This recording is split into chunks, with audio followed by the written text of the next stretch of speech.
नमस्कार, मी राजेंद्र तिडके आणि आपण पाहतात युवा दर्पण लाईव्ह। सुरुवातीला पाहूयात आजच्या ठळक घडामोडी। नाशिकमध्ये टीसीएस नंतर आणखी एक बळजबरी धर्मांतर प्रयत्नाचे प्रकरण उघड। इंजिनियर तरुणीवर लैंगिक अत्याचार, सरकारकडून स्टेनोग्राफर पद मृत घोषित। राज्यातील हजारो विद्यार्थी आक्रमक, नोकरीच्या संधी हिरावून घेऊ नका। सुप्रिया सुळे, केंद्र सरकारने महागाई भत्ता 2% वाढवला। 50 लाख कर्मचारी व 69 लाख पेन्शनधारकांना फायदा। होर्मुझमध्ये भारतीय तेल टँकरवर गोळीबार आणि पंतप्रधान म्हणाले महिला आरक्षण बिल नामंजूर झाले, माफी मागतो। निम्म्या लोकसंख्येचा हक्क ज्यांनी हिरावला त्यांना या पापाची शिक्षा मिळेल। आणि आता बातमीपत्र बीड जिल्ह्याचं आणि राज्यातील इतर घडामोडींचं सविस्तर। दिनांक 16 एप्रिल रोजी गेवराई येथील विविध क्रेडिट सोसायटी व पतसंस्थांचे ठेवीदार बीड येथे पोलीस अधीक्षक व जिल्हाधिकारी यांना निवेदन देण्यास आले। यावेळी निवासी जिल्हाधिकारी शिवकुमार स्वामी यांनी निवेदन स्वीकारून योग्य ती कारवाई करण्याचे आश्वासन दिले। पोलीस अधीक्षक कार्यालयात आर्थिक गुन्हे शाखेत तपास अधिकारी भागिले यांच्याकडे गेवराई येथील छत्रपती मल्टीस्टेट विरोधात सर्वांनी तक्रार दाखल केली। पतसंस्था, credit society, multistate, urban multiple, urban निधी अशा क्रेडिट सोसायटींमध्ये अधिक व्याजदराचे आमिष दाखवून क्रेडिट सोसायटी चालक यांनी ठेवीदारांकडून रक्कम गुंतवून घेतली असून ही रक्कम परत मिळत नसल्याने ठेवीदारांची उपासमार सुरू झाली आहे। गेवराई येथील फसवणूक झालेल्या क्रेडिट सोसायटीमध्ये छत्रपती मल्टीस्टेट, साईराम, जिजाऊ, मंगलनाथ, शुभ कल्याण, गोदावरी, राजस्थानी, परिवर्तन, ढोकेश्वर, श्रीमंत योगी आदी credit society, multi-state, multiple, urban पतसंस्था यामध्ये ठेवीदारांची रक्कम अडकली आहे। ठेवीदारांचे पैसे परत मिळवून द्यावेत अशी मागणी या निवेदनाद्वारे गेवराई तालुका ठेवीदार संघर्ष समितीच्या वतीने करण्यात आली। माजलगावचे आमदार प्रकाशदादा सोळंके यांच्या आदेशाने व जिल्हा परिषदेचे माजी बांधकाम सभापती जयसिंग भैया सोळंके यांच्या मार्गदर्शनाखाली किल्ले धारूरचे नगर अध्यक्ष बालाभाऊ जाधव यांच्या नेतृत्वाखाली उपाध्यक्ष तथा पाणी पुरवठा सभापती प्रतिनिधी सय्यद शाकीर यांनी किल्ले धारूर ग्रामीण रुग्णालयाचा 16 वर्षापासून प्रलंबित असलेला पाणी प्रश्न कायमस्वरूपी मिटवला आहे। ग्रामीण रुग्णालयाचे सन 2009 मध्ये नवीन इमारतीत स्थलांतर झाले होते, तेव्हापासून पाण्याची समस्या सुटू शकली नव्हती। तर आज दिनांक 18 एप्रिल रोजी ग्रामीण रुग्णालयाच्या वतीने नगराध्यक्ष, उपाध्यक्ष व नगरसेवकांच्या उपस्थितीत जलपूजन करून आभार मानले। यावेळी नगर परिषदेचे गटनेते नितीन शिंगारे, नगरसेवक आवेशभाई कुरेशी, नगरसेवक डॉक्टर मयूर सावंत यांची उपस्थिती होती। वैद्यकीय अधीक्षक डॉक्टर सोळंके यांनी या कार्यक्रमाचे प्रास्ताविक तर आभार वैद्यकीय अधिकारी डॉक्टर परदेशी यांनी मानले। या कार्यक्रमाचे सूत्रसंचालन डॉक्टर शेख यांनी केले। यावेळी नगर परिषदेचे पाणी पुरवठा विभाग प्रमुख व पाणी वाटप कर्मचाऱ्यांसह ग्रामीण रुग्णालयाचे कर्मचारी यांची उपस्थिती होती। युवा दर्पण लाईव्हसाठी विष्णू रंधवे, किल्ले धारूर। दिनांक 15/4/2026 रोजी सतीश सुदाम बनसोडे राहणार कानडीमाळी तालुका केज यांचे ट्रॅक्टर व ट्रॉली चोरी गेल्याप्रकरणी केज पोलीस ठाण्यात गुन्हा दाखल करण्यात आला होता। सदरील गुन्ह्याचा समांतर तपास बीड एलसीबीचे पीआय श्री शिवाजी बंटेवाड यांच्या मार्गदर्शनाखाली एलसीबीचे पथक करत होते।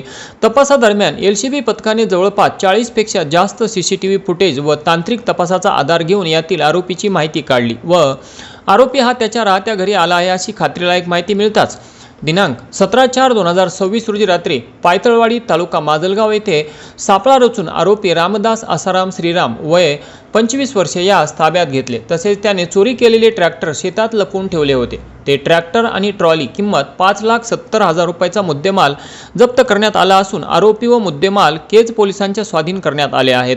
सदरचा गुन्हा हा केवळ 2 दिवसात उघडकीस आणण्यास एलसीबी पथकाला यश मिळाले। सदरची कामगिरी ही पोलीस अधीक्षक श्री नवनीत कावत, अप्पर पोलीस अधीक्षक अंबाजोगाई श्रीमती चेतना तिडके, एलसीबीचे पीआय श्री शिवाजी बंटेवाड यांच्या मार्गदर्शनाखाली पीएसआय श्री महेश विघ्ने, जफर पठाण, बाबासाहेब घोडके, दिलीप गीते, विकी सुरवसे, गणेश मराठे आणि विकास राठोड यांनी मिळून केली। नेकनूर पोलीस ठाण्याच्या हद्दीत मौजे अंजनवती येथील एका शेतकऱ्याचे 1.5 एकर ज्वारीचे काढणीस आलेले पीक जाळून त्या शेतकऱ्यालाही जिवंत जाळण्याचा प्रयत्न केल्याप्रकरणी नेकनूर पोलीस ठाण्यात गुन्हा दाखल करण्यात आला आहे।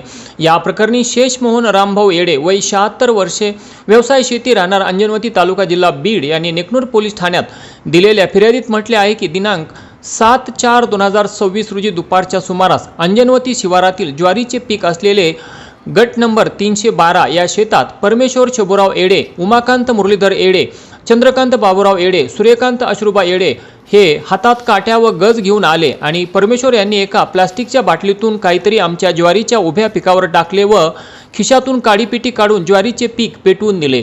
वादळामुळे जमिनीवर पडलेले ज्वारीचे पीक हे पूर्णपणे जळून खाक झाले. याबाबत मी त्यांना विचारणा केली असता उमाकांत व सूर्यकांत यांनी माझे हात धरले व आगीकडे वळू लागले. मी मदतीसाठी मोठ्याने ओरडलो असता तुला आगीत टाकले तर तुझे काहीच सापडणार नाही म्हाताऱ्या असे म्हणाले. तसेच आमची नावे कोणाला सांगितली तर तुला, तुझ्या मुलाला आणि तुझ्या नातवालाही ज्वारीच्या पिकात जाळून मारून टाकू अशा धमक्या दिल्या. आणि परमेश्वर हा सूर्यकांतला म्हणाला की रघुनाथला फोन करून सांग की त्याच्या सांगण्याप्रमाणे म्हाताऱ्याचे ज्वारीचे पीक जाळले आहे व ते तिथून निघून गेले. या प्रकरणी दिनांक 17/4/2026 रोजी आरोपी परमेश्वर छबुराव येडे, उमाकांत मुरलीधर येडे, सूर्यकांत अश्रुबा येडे, चंद्रकांत बापूराव येडे, रघुनाथ रामकिसन येडे सर्व राहणार अंजनवती तालुका जिल्हा बीड यांनी ज्वारीचे उभे पीक जाळले व शेषमोहन येडे यांना जिवंत जाळण्याचा प्रयत्न केला म्हणून नेकनूर पोलीस ठाण्यात गुन्हा दाखल करण्यात आला असून या प्रकरणाचा पुढील तपास हेड कॉन्स्टेबल मनसूर शेख हे करत आहेत. दिनांक 13 फेब्रुवारी 2025 रोजी सीताराम प्रभू बडे राहणार चिंचवण यांनी वडवणी पोलीस ठाण्यात तक्रार दिली की आरोपी दिवाकर नादी व पवन भिवा भोसले यांची पुणे येथे ओळख झाली असता बडे यांचा लहान भाऊ अंगद बडे यास मिलिटरीमध्ये नोकरी लावून देतो, त्यासाठी 10 लाख रुपये द्यावे लागतील असे सांगितले. त्यावरून फिर्यादीने ऑनलाईन तसेच नगदी स्वरूपात आरोपीस 10 लाख रुपये दिल्यानंतर फिर्यादीच्या भावाचे खडकी कॅन्टोन्मेंट बोर्ड पुणे येथील खोट्या सही व शिक्क्याचे नियुक्तीपत्र दिले. मात्र फिर्यादी यांनी पुणे येथील खडकी कॅन्टोन्मेंट बोर्ड येथे चौकशी केली असता अशा प्रकारचा कोणताही आदेश त्यांच्या कार्यालयाने काढला नाही असे सांगण्यात आले. तेव्हा आपली फसवणूक झाल्याचे त्यांच्या लक्षात आले. या प्रकरणात दिवाकर नादी हा अटक होता. मात्र पवन भिवा भोसले राहणार देवांगरा तालुका भूम जिल्हा धाराशिव हा 1 वर्षापासून पोलिसांना गुंगारा देत होता. परंतु 14 एप्रिल 2026च्या रात्री तो गावात येणार असल्याची खात्रीशीर माहिती मिळताच वडवणी पोलिसांनी तात्काळ सदर ठिकाणी जाऊन परंडा पोलिसांच्या मदतीने त्यास अटक करून न्यायालयात हजर केले असता त्याला न्यायालयाने 3 दिवसांची पोलीस कोठडी सुनावली आहे. सदरची कारवाई वडवणी पोलीस ठाण्याच्या API वर्षा वगाडे यांच्या मार्गदर्शनाखाली ASI आदिनाथ तांदळे, अशोक केदार, विश्वजित मुंडे यांनी मिळून केली. तर अशा प्रकारे नोकरीचे आमिष देऊन कोणी पैशाची मागणी करत असेल तर तात्काळ पोलीस ठाण्यात तक्रार द्यावी असे आवाहन वडवणी पोलिसांनी केले आहे. पाटोदा येथील जय भवानी शिक्षण प्रसारक मंडळाचे कला व विज्ञान महाविद्यालय येथे ग्रंथालय विभागाच्या वतीने दिनांक 11 एप्रिल 2026 रोजी महामानव भारतरत्न डॉक्टर बाबासाहेब आंबेडकर यांच्या 135व्या जयंतीनिमित्त सलग 18 तास वाचन उपक्रमाचे आयोजन करून डॉक्टर बाबासाहेब आंबेडकर यांना अभिवादन करण्यात आले. या उपक्रमात विद्यार्थ्यांनी विविध विषयांवरील पुस्तकांचे सलग 18 तास वाचन केले. या उपक्रमाचे उद्घाटन प्राचार्य विश्वास कदम सर यांच्या हस्ते करण्यात आले. यावेळी या कार्यक्रमाचे अध्यक्ष प्राचार्य डॉक्टर सदाशिव सरकटे यांनी आपल्या मनोगतात वाचनामुळे ज्ञानवृद्धी व व्यक्तिमत्व विकासास मदत होते असे प्रतिपादन केले. तर भविष्यातही असे उपक्रम राबविण्याचा मानस महाविद्यालय प्रशासनाने व्यक्त केला आहे.